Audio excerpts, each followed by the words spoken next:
Next, we're going to look at part to part or part to whole. Part to part describes two quantities that are subsets of a larger group.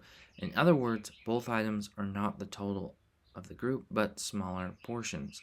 Part to whole is a comparison of a part of the total to the entire group.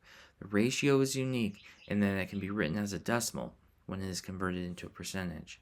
When I think of this as an example, I always go back to the grocery store.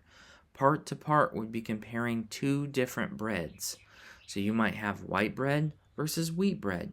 That's a part to part. You're only comparing two things in the same aisle. Part to whole would be if you compared an item to the entire grocery store. So maybe just sandwich bread versus the entire grocery store. If you're comparing it to the entire grocery store, 100% of the items that they sell, then we can write it as a percentage because it means per 100, 100%.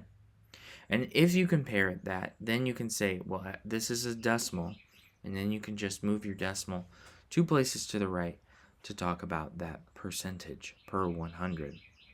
An example that we might see in class, there are 20 students, 12 of them are women.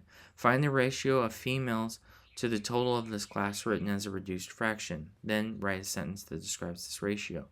Well, we have students compared to women or women that are students. So we have 12 women to 20 students, 3/5.